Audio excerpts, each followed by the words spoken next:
Por gentileza, queiram tomar seus lugares e manterem os telefones celulares no modo silencioso. Neste momento, damos início a mais uma edição do programa Diálogos com o Supremo, com exposições sobre populismo e democracias não liberais, respostas das cortes. Informamos que perguntas podem ser encaminhadas por meio do QR Code que se encontra sobre o assento e que elas serão respondidas de acordo com a disponibilidade de tempo. Ressaltamos ainda que uma das palestras será proferida no idioma espanhol. Para aqueles que desejarem, há rádios de tradução disponíveis na entrada do Salão Nobre. Compõe o dispositivo de honra o excelentíssimo senhor ministro Luiz Roberto Barroso, presidente do Supremo Tribunal Federal e do Conselho Nacional de Justiça, e o professor doutor Javier Garcia Roca, professor do Departamento de Direito Constitucional da Universidade Complutense de Madrid. Registramos ainda a presença de corpo decente e corpo discente, senhoras e senhores servidores, colaboradores e estagiários. Senhoras e senhores. Neste momento, tem a palavra o excelentíssimo senhor ministro Luiz Roberto Barroso.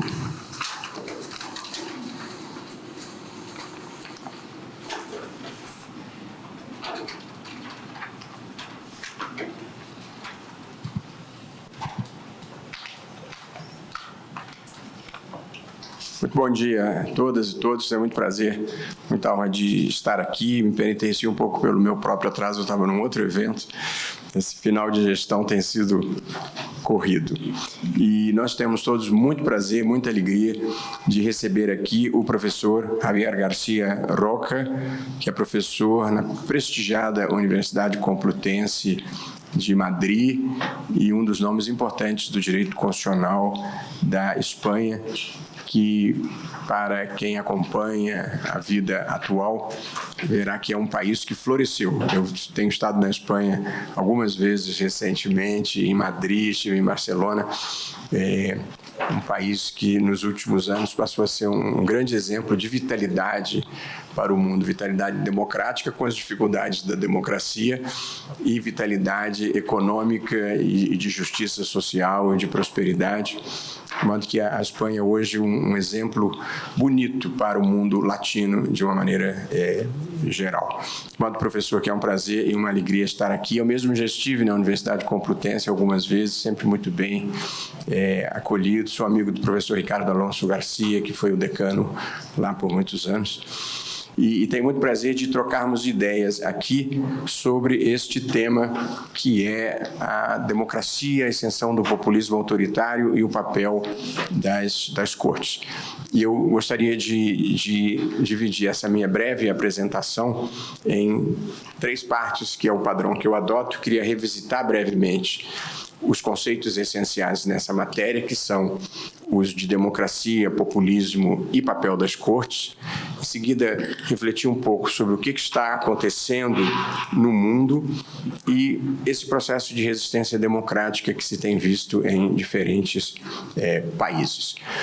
Começando pelos conceitos básicos, a democracia foi a ideologia vitoriosa do século XX, tendo derrotado todas as ideologias que se apresentaram e que disputaram o espaço público, que foram o comunismo, o fascismo, o nazismo, os regimes militares e os fundamentalismos religiosos. O mundo vira do século XX para o século XXI, consagrando a democracia constitucional como sendo a ideologia vitoriosa.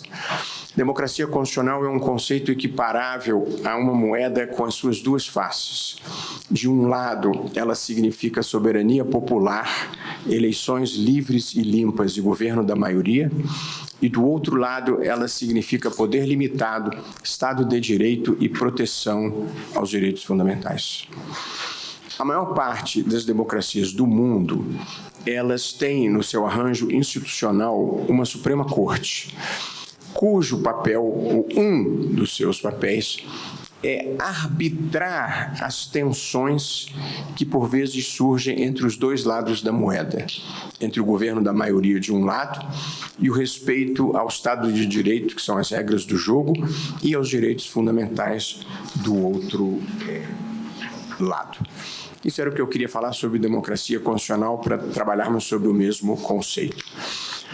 Populismo autoritário, o mundo assiste a uma onda do populismo autoritário que oferece riscos para a democracia, uma onda que é impulsionada geralmente por líderes carismáticos que têm uma postura anti-institucional e, sobretudo, anti-pluralista e que oferecem soluções fáceis e geralmente erradas para problemas complexos. Uma característica do populismo autoritário é a divisão da sociedade em nós e eles. Obrigado, Geraldo. Entre nós e eles.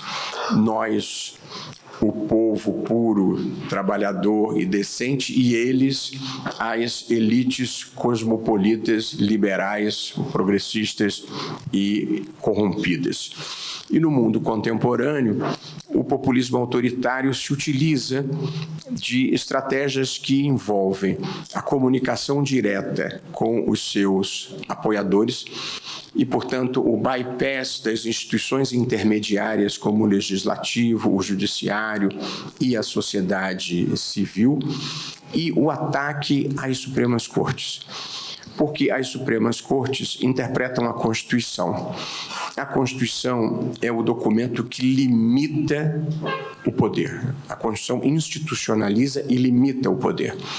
De modo que o papel de uma Suprema Corte é, em alguma medida, limitar o poder. E como o populismo autoritário supervaloriza o poder das maiorias políticas circunstanciais, geralmente eles entram em tensão aguda com as Supremas Cortes que estão lá para limitar precisamente o poder das maiorias. E, por fim, falo um minutinho. Sim, e o populismo autoritário no mundo contemporâneo utiliza a desinformação como uma das suas principais ferramentas. Último conceito, o de Supremas Cortes. A maior parte das democracias do mundo reserva uma parte do poder institucional, do poder político, para um conjunto de agentes que não são eleitos.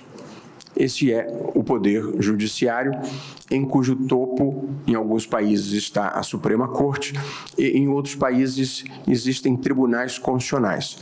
Eles são fora da estrutura do poder judiciário, tem algumas diferenças organizacionais em relação às Supremas Cortes, porém, Supremas Cortes e Cortes Constitucionais têm, no fundo, o mesmo papel: interpretar e aplicar a Constituição, inclusive declarando a inconstitucionalidade de leis que sejam incompatíveis com a Constituição.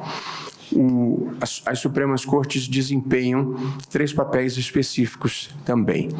A elas cabe, 1, assegurar o governo das maiorias políticas eleitas. No Brasil, inclusive, é o próprio Poder Judiciário que coordena, fiscaliza e dá posse aos eleitos. E, ao assegurar o governo da maioria, as Supremas Cortes devem se impor também uma autolimitação, que é não sobrepor a sua vontade política sobre a vontade política dos agentes públicos eleitos. Só deve interferir quando se trate de uma contrariedade à Constituição. A segunda missão das Supremas Cortes é preservar o Estado de Direito, impedir que as maiorias alterem as regras do jogo democrático para se perpetuarem no poder. E o terceiro papel das Supremas Cortes é a proteção dos direitos fundamentais de todos, inclusive das minorias políticas. Com isso, e como há muitos estudantes aqui, eu estabeleci os conceitos básicos de democracia, de populismo autoritário e do papel das Supremas Cortes. O que está acontecendo no mundo atual?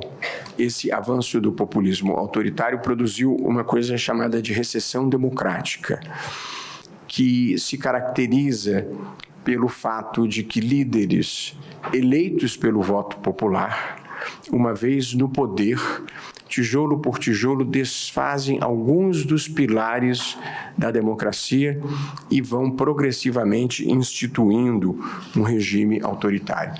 A isso se tem denominado de retrocesso democrático, ou legalismo autoritário, ou democracias iliberais. Há muitos nomes que procuram identificar os processos políticos que ocorreram em países como a Hungria, como a Polônia, como a Turquia, como a Rússia, como a Venezuela, como a Nicarágua.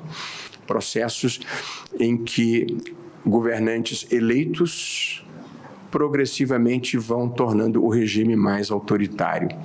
E ainda quando haja eleições, não são eleições verdadeiramente livres e limpas. Uma observação clássica feita pelo Steven Levitsky e o Daniel Ziblatt num livro clássico é a de que os golpes de Estado hoje em dia já não vêm mais por generais e os seus liderados, nem são golpes, mas são mudanças incrementais de esvaziamento da democracia de uma maneira geral. Há muitas causas para a ascensão desse populismo autoritário. Eu não vou ter tempo de explorá-las, mas há causas políticas, há causas socioeconômicas e há causas culturais e identitárias. E há o fato também de que as democracias não entregaram todas as suas promessas, de modo que o populismo autoritário ele captura muita gente na base da pirâmide, que são as pessoas que foram excluídas das promessas da democracia de igualdade de oportunidades, e captura muitas pessoas do topo da pirâmide, que são aquelas pessoas das elites mais tradicionais, inconformadas com o avanço dos direitos das mulheres, dos direitos das pessoas negras, dos direitos das pessoas gays, dos direitos das populações originárias, das pessoas com deficiência. Portanto, há os excluídos e os que perderam parte da sua hegemonia, que com muita frequência são capturados por esse processo do populismo autoritário.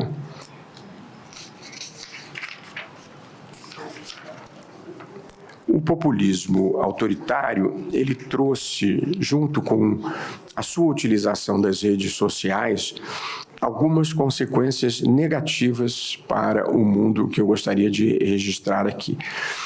A primeira delas foi uma imensa perda de civilidade. Faz parte do manual do populismo autoritário a desqualificação moral de quem pensa diferente. Esse é um primeiro e grave problema civilizatório do populismo autoritário. A segunda consequência negativa é que houve no mundo uma certa articulação global da extrema-direita e uma captura do pensamento conservador. E aqui há uma curiosidade. O pensamento conservador, por definição, o conservadorismo, por definição, é a visão política de preservação do status quo ou do reconhecimento de que a mudança, se for inevitável, deve ser lenta, progressiva, incremental. Isso é que é ser conservador. E, na verdade, o que nós temos assistido no mundo com a onda populista não é um movimento conservador, é um movimento disruptivo do status quo. É um movimento que procura se confrontar com as instituições vigentes na crença de que esteja tudo dominado pelos esquerdistas, pelos liberais, pelos progressistas, pelos cosmopolitas, pelos ambientalistas e por todos os grupos que eles elegem como inimigos. Existe em muitos países, como consequência negativa da ascensão do populismo autoritário, uma manipulação política da religiosidade das pessoas. Essa ideia de que só nós defendemos os valores cristãos e a família, e os nossos adversários, eles são o demônio, ou são representantes do demônio, que é uma indevida politização da fé. Houve uma perda da importância da verdade no mundo contemporâneo, com a utilização das redes sociais para a disseminação da desinformação. Os grupos vivem das suas próprias narrativas e os fatos perderam a relevância, cada um inventa a narrativa que deseja. E, por fim, uma onda de desprezo pelas instituições de conhecimento e de informação, pelas universidades, pela imprensa, de uma maneira geral, pelos intelectuais em geral. Há um anti-intelectualismo geral no populismo autoritário. E aí, em muitos países, as cortes constitucionais procuraram oferecer resistência a esta ascensão do populismo autoritário. A história registra muitos casos em que as cortes foram derrotadas. Aconteceu na Argentina com Perón lá atrás. No mundo moderno aconteceu na Hungria, que é o arquétipo da derrota de uma Suprema Corte ou de um Tribunal Constitucional capturado pelo poder político autoritário dominante. Aconteceu mesmo na Polônia. Na Polônia houve uma reversão mais autoritária. O populismo autoritário estava tão arraigado, inclusive na corte capturada, que ele voltou ao poder mais recentemente. Portanto, na Venezuela, a Suprema Corte foi capturada, na Nicarágua foi capturada. Há poucos casos de sucesso em que uma Suprema Corte conseguiu resistir ao avanço do populismo autoritário. E acho que o Brasil é o arquétipo do caso de sucesso.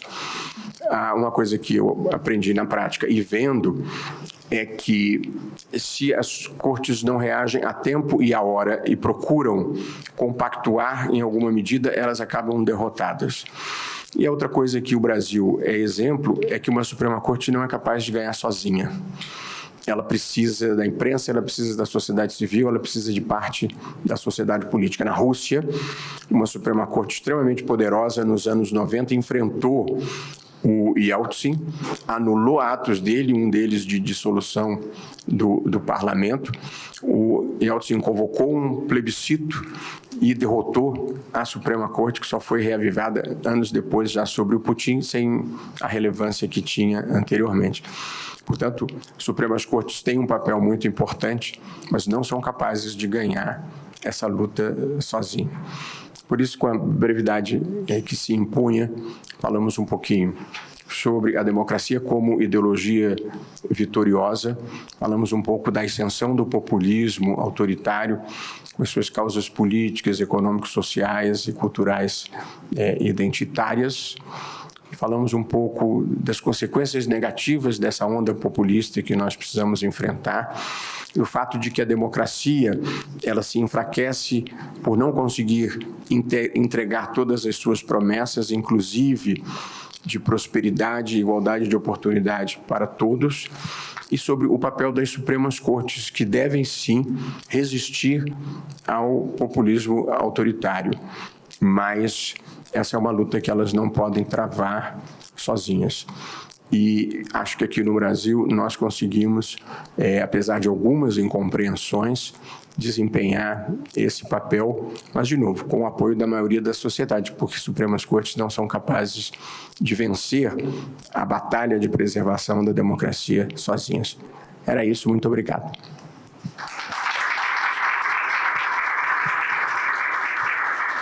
Eu já expliquei ao professor Javier, 10 para meio-dia, eu vou precisar sair, que eu tenho um outro compromisso.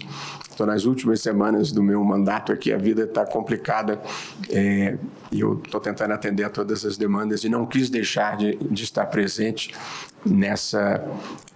no privilégio de termos a presença e a palestra do professor Javier Roca entre nós. Mas eu, discretamente, quando der 10 para meio-dia, eu vou precisar sair. Muito obrigado. Professor, o senhor tem a palavra. Um prazer, uma alegria e uma honra tê-lo aqui. Muchas gracias. Muito obrigado, senhor presidente. Eu quero agradecer o convite amável do presidente Barroso, a organização dessas conferências que estou fazendo no Brasil, com o Luiz Caputo Bastos. E eu quero acabar antes que o presidente tenha que sair. E eu mandei por escrito a apresentação, eu mandei ao Instituto Ibero-Americano do Direito Processual Constitucional.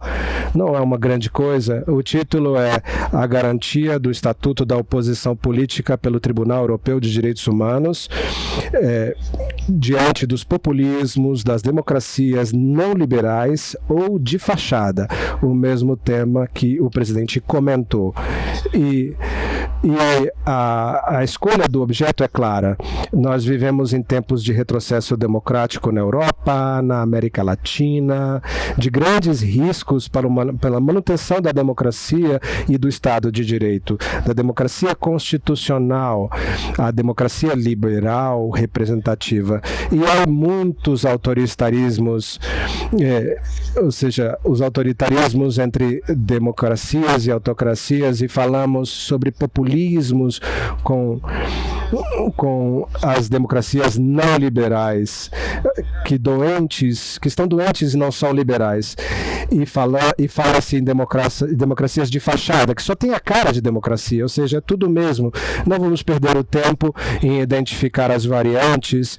É preciso impetrar o controle do parlamento, o controle dos tribunais ordinários e o controle da Corte Interamericana e o Tribunal Europeu, o controle supranacional e tudo o que não é uma democracia constitucional e não respeitam as minorias.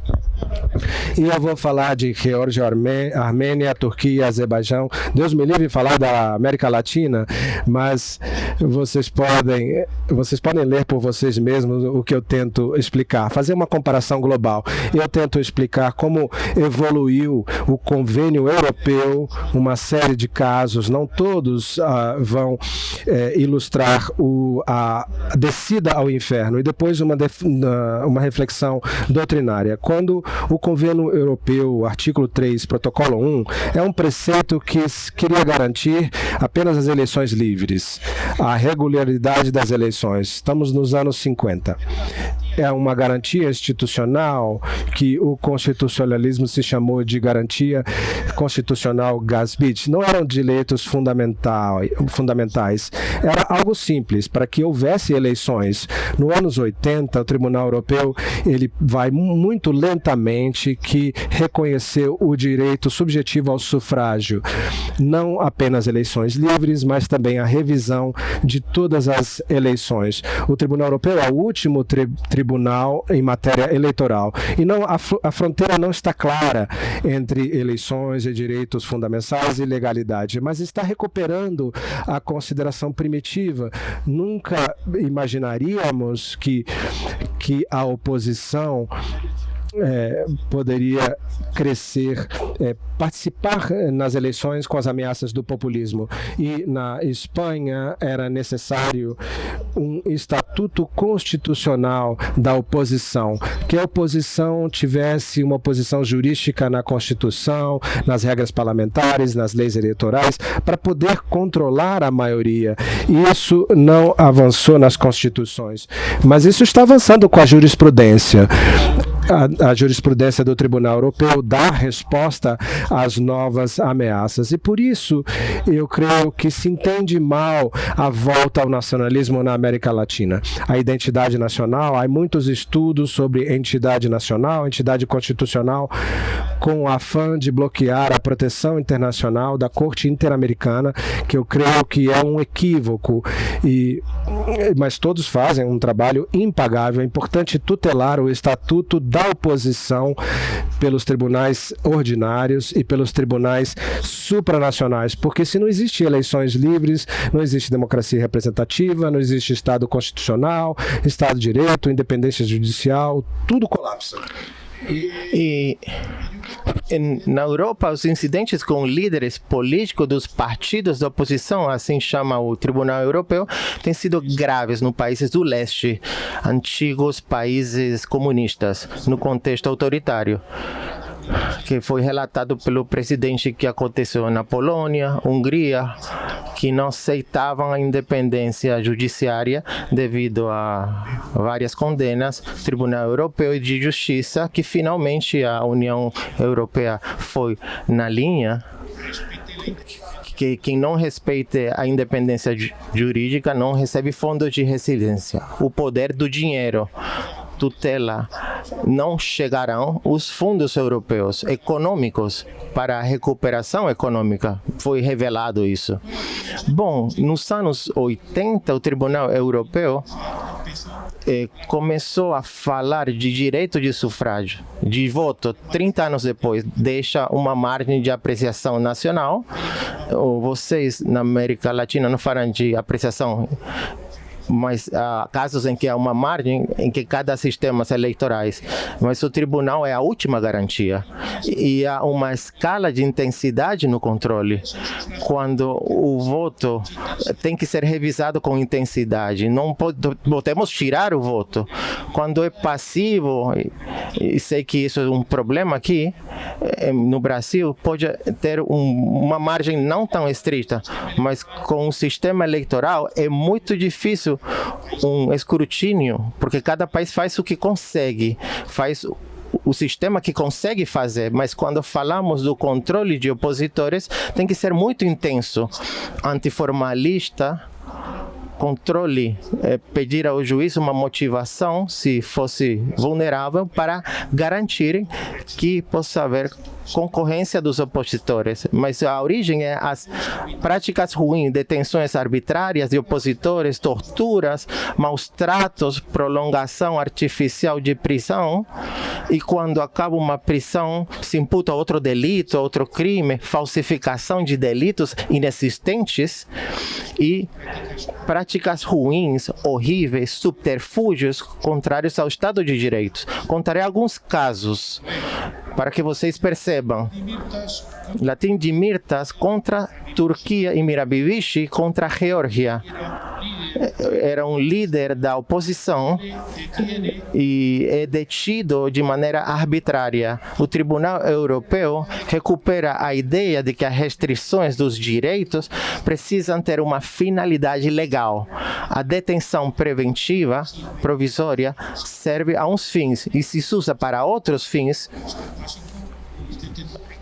É básico que temos que ver a finalidade. Pode-se invertir a carga da prova, pedir uma prova por indícios, que quando há indícios de arbitrariedade, o tribunal tem que provar uma motivação. Com essa técnica, há provas por indícios, motivação reforçada, ponderando o contexto de Geórgia. Há informes da Assembleia Parlamentar e o Conselho da Europa sobre a transição em Geórgia que denunciava as arbitrariedades. Isso deve ter levado em consideração. E o pesadelo maior de Dimirtas contra a Turquia, que deve ter 9 anos na cadeia, acabei de perguntar ao meu colega de Ankara, e ele continua na cadeia. Teve um enfrentamento com a Turquia, prolongadas prisões, privação da liberdade pessoal em 2015. Depois modificou-se a Constituição para levantar a inviolabilidade parlamentar e reformaram a Constituição para que não houvesse inviolabilidade e imunidade dos líderes curdos. Enfim, isso não faz sentido. Mas essas são as práticas ruins, ocultas, falsificar delitos quando acaba uma prisão provisória, que se invente outra por outro motivo. Finalmente, o Tribunal Europeu pediu que se libertasse o Dimirtas. Vamos pela 4ª sentença e Turquia denunciou o convênio e saiu. E toda a pressão do Tribunal Europeu e Comitê de Ministros que se ocupa das sentenças não há liberado a este senhor, o qual é uma vergonha. Há casos de detenções policiais arbitrárias e torturas de opositores, não só de políticos também, senão de jornalistas, ativistas de direitos humanos. Bushnev contra a Armênia. Enfim, aí não tenho tanto tempo para explicar como prolonga a detenção policial, passando de uma delegacia a outra, e com detenção provisória. E os juízes ordinários, quando levam esses casos, não se esforçam suficientemente para levantar o véu e dizer que é uma arbitrariedade. É importante um caso com o Azerbaijão, o líder Mammadov, que de novo não não cumpriu a Armênia as ordens de libertação que deu o Tribunal Europeu. Finalmente, o Comitê de Ministros usou um procedimento que nunca é usado, pediu ao Tribunal Europeu que declarara que se estava incumprindo o Convênio Europeu, porque não libertavam esse preso. Então, falta tenacidade até que se consegue pelo Tribunal Europeu a libertação. No total, há uma continuidade entre opositores, líderes da oposição, candidatos eleitorais, parlamentares, a cargos locais, representantes, e a integridade e regularidade eleitoral tem que ser levada à fase prévia, porque se não se postula e garantiza a oposição, então as eleições bem com falsidades. Um estatuto que incorpora a um juízo justo a liberdade pessoal, a liberdade de residência, a proibição de maus tratos, o direito à vida privada e familiar, às vezes separam as famílias com a finalidade de amedrontá-los. E uma interpretação real e efetiva. O juiz tem que ir à realidade sem antiformalismos e levantar o véu e não acreditar em estes sistemas autoritários fazem. Essa jurisprudência explicada um pouco correndo, né? Por falta de tempo. Uma reflexão sobre a oposição. Esquecemos de que quando eu começava nos anos 80, o Estatuto da Oposição. Nos 80, refletimos que López Guerra falava que o adversário político não é o inimigo. Não é alguém odioso, feio. Isso que ocorre agora com o populismo. E insultam a família, o adversário é o inimigo. Esta não é ideia numa democracia representativa. A oposição é legítima. Não podemos falar que uma oposição que vence as eleições é ilegítima. Isso falava Franco com a República depois da guerra. O governo da República era ilegítimo, o bem ou não? Mas quem decide o que é ilegítimo ou não? As eleições não é outra coisa. Por um voto, basta um voto. Isso que é a democracia representativa. A oposição legitima esse sistema, é parte essencial do governo. Os governantes populistas, não democráticos, suprimem eleições livres ou as falseiam, modificam as circunscrições eleitorais, mudam as regras, perseguem opositores e para isso se necessita um controle judiciário para impedir isto. O grande problema é que há uma forte crítica à democracia representativa. No México, por exemplo, acabou de publicar um livro, José Maria Serra. Os partidos e representantes governam, mas não nos representam. É fácil criticar a democracia representativa. Mas no momento mais interessante é que qualquer outro sistema é mais falível. E tentem pensar em outra coisa que quebre a unidade e a representação e é o inferno. Não temos outra alternativa a não ser modificar a representação. Há um livro de Bourbon que comenta a Convenção Americana sobre o populismo. O populismo começa nesse desencanto social e imperfeições democráticas, tenta censurar a democracia representativa, mas que devastá-la, não oferece uma alternativa. Há um livro importante de Ernesto Lacroix, um líder argentino que influenciou muito em líderes políticos do mundo, e Lacroix fala que um cidadão um a um pode receber argumentos, mas muitos juntos são uma massa que deve receber slogans. Não quer argumentar, há que vender iogures ou televisões, por exemplo, ou ilusões. Toquemos o céu. Isto é quebrar a ideia de cidadania em que é baseada a democracia representativa. Dizer palavras, imagens e slogans não quer sumar-se ao radicalismo. Não é perverso. Não é legítimo tratar os cidadãos como uma massa. Isso leva ao inferno. que estamos vendo. Definitivamente é importante saber que a oposição é um contrapoder, que as minorias políticas, as grandes minorias, a oposição e as pequenas minorias são parte do sistema representativo e que a ação do governo deve negociar com a oposição, e a oposição não pode se opor a toda a ação do governo, deve tentar participar na democracia deliberativa. E Bergottini, nos anos 80, um bom comparatista, falava que falar que a forma de governo de oposição é garantizar a oposição, que é uma forma de oposição garantida.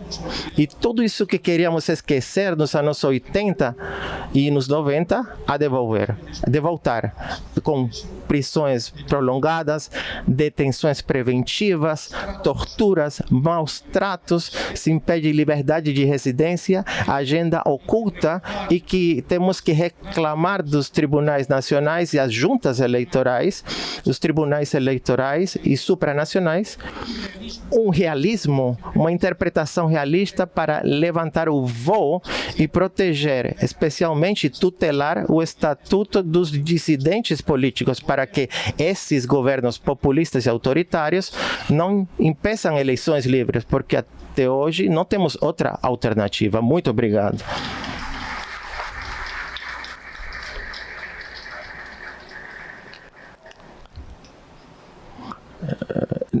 Não ultrapassei o tempo. Perfeito, perfeito. Não poderia ser melhor. Eu vou pedir desculpas por ter que sair, mas vamos ter uma pergunta antes de você sair. Você fica aqui? Todos querem. Alguma pergunta que alguém queira fazer? E em seguida eu vou ter que sair.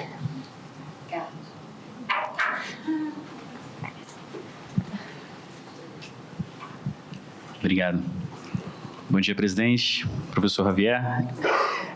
Eu gostaria de ouvi-los sobre essa aproximação de direitos transnacionais, a proteção dos direitos fundamentais em sistemas europeu de direitos humanos e também do sistema interamericano de direitos humanos, como esses sistemas podem dialogar para talvez trazer uma perspectiva ainda mais próxima das nossas culturas. Eu vou na frente porque tenho que sair. Carlos, a verdade, há um contexto global nesse momento um pouco desfavorável ao direito internacional em geral. O multilateralismo está em crise e um certo uso da força à margem do direito internacional tem caracterizado inúmeros processos históricos que a gente tem assistido. Eu vou falar um pouco sobre o Brasil e a relação com a Corte Interamericana de Direitos Humanos e vou deixar para o professor Javier falar sobre a Espanha e a Corte Europeia de Direitos Humanos e o Tribunal de Justiça da União Europeia. No Brasil, em parte pela língua e em parte por outros fatores, a Corte Interamericana de Direitos Humanos não tinha grande visibilidade, nem tinha muita atenção. De uns tempos para cá, em razão de trabalhos acadêmicos de professores importantes, como a professora Flávia Piovesan, como a professora Patrícia Perrone Campos Melo, e eu mesmo, em alguma medida, nós nos aproximamos um pouco da Corte Interamericana de Direitos Humanos. Eu estive lá abrindo o ano judicial da Corte há 2 anos atrás, o ministro Fachin esteve no ano passado, e o ministro Fachin tem uma ligação com a Corte Interamericana. Eu me aproximei da Corte. Nós criamos no Conselho Nacional de Justiça um setor encarregado de implementar as decisões da Corte. Ainda ontem nós implementamos uma decisão da Corte, no caso Mães de Acari, de modo que nós vimos tentando aumentar o impacto das decisões da Corte no Brasil. Há o problema da língua e houve um problema que afastou um pouco a Corte do Brasil, que foi a questão da anistia. No Brasil, professor Javier Garcia, na transição democrática brasileira, que resultou na Constituição de 88, se concedeu uma anistia recíproca, em que os que militaram com armas contra o Estado brasileiro, os movimentos de esquerda, sobretudo, receberam anistia, e os que integraram a repressão do Estado, muitas vezes brutal, também foram anistiados. Esse foi o pacto de pacificação, eu diria, da sociedade brasileira, que, no geral, foi bem sucedido. E a anistia recíproca foi questionada no Supremo e o Supremo a validou. Posteriormente, houve uma ação na Corte Interamericana de Direitos Humanos e a Corte Interamericana decidiu que, no caso de crimes contra a humanidade, não era possível a anistia e que, portanto, a matéria deveria ser reapreciada no Brasil. E, de fato, há uma ação que foi ajuizada aqui para fazer valer a posição da Corte, que nunca foi julgada, e criou-se um pouco uma tensão entre o que o Supremo considerou, um Supremo antes de mim, eu não estou nem dando a minha opinião, estou falando pelo Tribunal, que o Supremo considerou válido e ilegítimo e a Corte Interamericana considerou inválido e ilegítimo. Então, isso produziu um certo estranhamento, um certo distanciamento. Mas acho que a reaproximação, deixando esse caso de lado, tem sido crescente e a qualidade das decisões da Corte Interamericana é muito boa. Se você comparar a decisão sobre mudança climática recente da Corte Internacional de Justiça e da Corte Interamericana de Direitos Humanos, você vai ver a diferença de qualidade e, portanto, eu acho que é importante nós amplificarmos, sim, o papel da Corte Interamericana no Brasil. Ainda quando a gente queira fazer um filtro nacional, ainda assim eu acho que vale a pena nós aproveitarmos muitas coisas boas que vêm da Corte Interamericana. Professor Javier Garcia Roca, eu vou lhe passar a palavra e vou cometer a indelicadeza de precisar sair, mas a vida aqui anda fora de controle.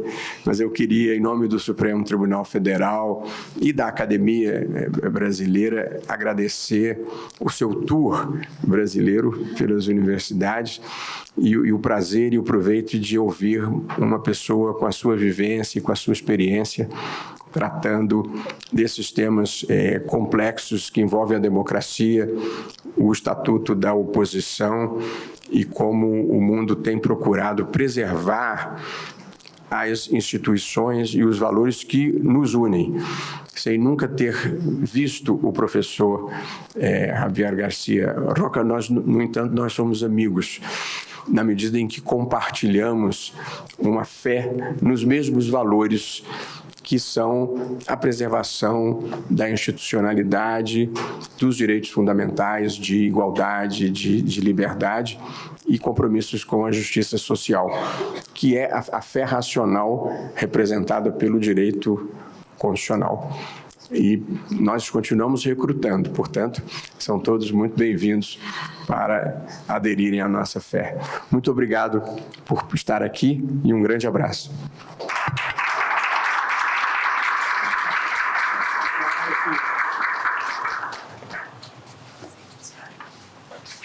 São alguns livros para usted. Sí.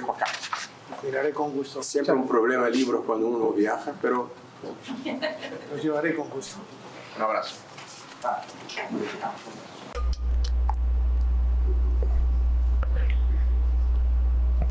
Bom,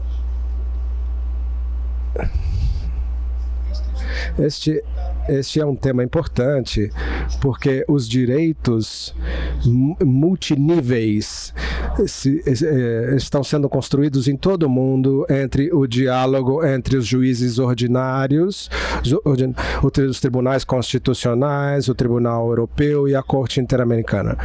Então, é assim no mundo todo. Existe uma estrutura, é um direito constitucional global. Nós temos a ideia que foi explicado os casos têm e não têm. Os pobres não têm direito de voto, porque eram pobres e eram analfabetos. Então, o Tribunal Supremo concluiu que em um país onde 80% são analfabetos, é melhor que votem. Então, essa sentença se espalhou pelo mundo. E o Canadá reconheceu o direito ao voto dos presos. E isso influenciou em Hearst e o Tribunal Europeu. Essa é a estratégia. Os direitos são os mesmos, a liberdade. Existe um constitucionalismo global. É importante proteger isso. Concretamente, entre o Tribunal Europeu e a Corte Interamericana, que eu e o meu time trabalhamos anos com a Flávia Piovesan e, por exemplo, direitos de gênero, a professora espanhola Carna Carmona e Flávia Piovesan, porque os direitos são os mesmos, são muito parecidos. Os critérios de interpretação são os mesmos. A proporcionalidade, interpretação evolutiva, pluralista. O contexto varia, mas vejam as coisas que estão acontecendo na Europa, e eu queria que isso não acontecia jamais na Europa. O contexto às vezes é diferente, casos de graves feminicídios, mas outras vezes não. E é possível comparar, e se deve comparar. Então, eu fiz um comentário dos direitos políticos e eleitorais no Convênio Europeu. O meu amigo Alberto Alavida, que é o presidente da Comissão Nacional Eleitoral Argentina, fez um comentário ao sistema interamericano e escrevemos um livro metade, ou seja, direitos políticos eleitorais comparando a Corte Interamericana e o Tribunal Local. E isto conta a experiência dos tribunais eleitorais na América Latina. Isto é um lado. A anistia, não? Então, eu estou lutando 2 anos pela anistia, não quero ver a anistia aqui. Se vocês querem saber o que eu penso, existe um artigo na revista espanhola Direito Constitucional sobre anistia, que tem muita informação comparada. Eu não conheço o caso da anistia no Brasil, mas ou seja, não é uma chuva não faz uma tormenta. A Corte Interamericana fez coisas excelentes com o direito das comunidades indígenas, sobre a propriedade, o direito à consulta, dar dignidade às comunidades indígenas que não tinham nos tempos da colônia, porque consideravam-se bárbaros, mas também quando teve a independência não se avançou nada. Começa a ter efeito agora. Ou sobre os direitos das mulheres, que o aporte do Tribunal Europeu e a Corte Interamericana é muito importante. Então, a anistia, os 2 tribunais dizem que não existe a auto-anistia que um sistema autoritário pode dar a si mesmo. Existem graves crimes contra a humanidade. Violência, tortura ou ameaça de violência e tortura. Isso é o estándar interamericano, é o padrão. Eu sei que está sendo discutido no Brasil, mas eu não posso comentar sobre isso. Então, isso é de um lado. O papel do Tribunal Europeu na Corte Interamericana é impagável, é criar um direito comum, proteger a democracia constitucional, a cultura dos indígenas, dos vulneráveis, das mulheres. É importante estar com eles e proteger das ameaças que temos em tempos de imperialismo russo, imperialismo chinês, estadunidense. As pessoas que criam nos direitos não podem se separar. Um exemplo de diálogo. Em 2024, o Tribunal Europeu de Direitos Humanos no caso das senhoras suíças, elas reclamaram que não estavam sendo cumprido o protocolo de Kyoto sobre contaminação da atmosférica e que isso põe em perigo as suas vidas e sua saúde. Uma legitimidade muito difusa, mas o tribunal dá uma sentença dizendo que existe uma emergência climática e que os estados têm a obrigação internacional de atuar para defender o meio ambiente. No ano seguinte, o Tribunal Internacional de Justiça e a Corte Interamericana, em uma opinião consultiva sobre emergência climática, disseram mais ou menos a mesma coisa. Então isso tem sido falado. Claro, os 3 grandes tribunais estão começando a levar a sério a emergência climática, mas me parece um sinal de que isso funciona. Isso é o que eu queria comentar. Então, claro, às vezes eles se equivocam, todos os tribunais podem se equivocar, mas... Alguma outra pergunta? Não quero aplausos, não me dão aplausos porque não sou um jogador de futebol brasileiro. Mas podemos discutir o que o que preocupa vocês. Já quase na hora do almoço, né? Considerando como o ministro Barroso colocou, né, na fala dele, que na grande maioria dos países em que aconteceram essas questões, né, dos populistas autoritários chegarem ao poder, que a fragilidade das instituições, muitas cortes acabaram sendo cooptadas ou desmontadas, né? Como criar mecanismos de proteção da democracia, mecanismos de defesa para garantir essa alternância de poder necessária nas democracias, de proteção das minorias, sem cair naquela ideia simples de tem que garantir a estabilidade. Como garantir mesmo que a essência da democracia, dessa alternância de poder, seja de alguma forma assegurada às instituições, né, que defendem a democracia. Bom, é que a democracia é uma coisa fraca. É importante dar proteção, cuidar como uma criança.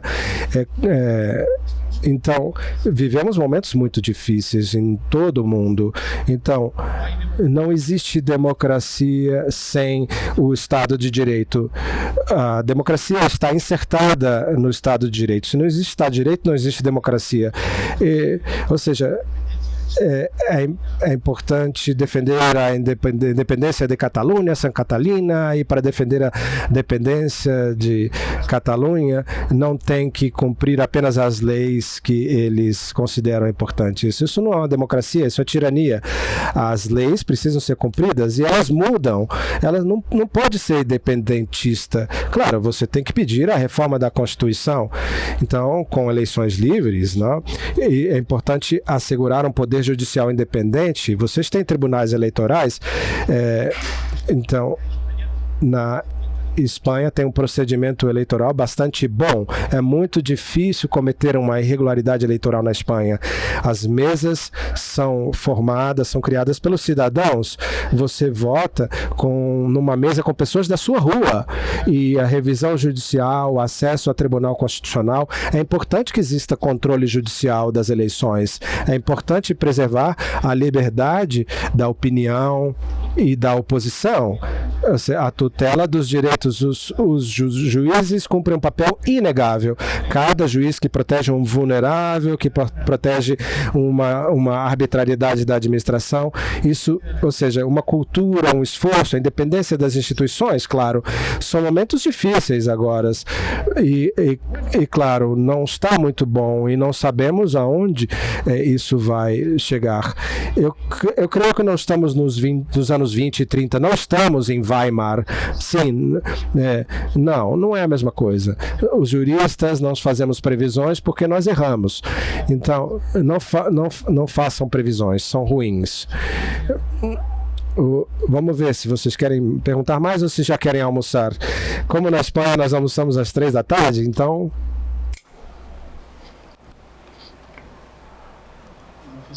Tudo bem? Prazer. Eu me chamo Maurício, eu sou aluno de Direito no IDP. E eu queria saber para o senhor, uma dúvida que ficou para mim é que o Estatuto da Oposição, pelo que eu tinha compreendido, é algo que serve majoritariamente para as eleições ou para o funcionamento da oposição de modo geral. Desse modo, eu queria entender se o Estatuto que foi criado jurisprudencialmente, ele é fundado mais por princípios ou regras e a aplicabilidade desses princípios e regras além das eleições, mas também durante o processo legislativo. Bueno, vamos. Bom, vamos ver. O artigo 3, protocolo 1, que parece ao 23 a Convenção Americana, como é do ano 50, ficava tranquila que tivessem eleições livres e regulares. E o Tribunal Europeu se mexe lentamente, não é a Corte Interamericana, vai pouco a pouco. Não se apressa. Até o ano 80 não deu sentença boa sobre o voto. A partir daí já começou a se mexer, revisou tudo. Há uma dúzia de casos sobre barreira legal, são vários temas. Então, há um controle do Tribunal Europeu no direito fundamental do voto para as eleições, porque onde está a fronteira da legalidade eleitoral e o direito fundamental ao voto? É praticamente dissociável. É um tema que o Tribunal Europeu e a Corte Interamericana poderá falar que o Tribunal Eleitoral fale. Enquanto é discutido o resultado da eleição, isso tem que ser revisado. Desde 80 até hoje, tem feito isso. Que fala, a mostra, você tem que fazer uma lei eleitoral, porque tem 10 anos sem lei eleitoral. Você tem irregularidades em Geórgia, por exemplo. Depois tem esses casos que não se usa o direito de voto, senão outros direitos fundamentais ligados a uma interpretação sistemática, a liberdade pessoal, vida privada, revisão de detenções arbitrárias, e se liga a outro sistema em que o tribunal protege os opositores. A ideia de que isso seja uma garantia do Estatuto da Oposição, eu coloco. O Tribunal Europeu tem detectado que leva muito tempo protegendo opositores, mas não fala sobre o Estatuto da Oposição, fala sobre os líderes políticos de grupos significativos. E isso coincide com os professores chamam de Estatuto de Oposição desde os anos 80. Acredito que é importante que os tribunais garantam que quando tenha um caso de um opositor, tem que ter sensibilidade para ver o que está acontecendo.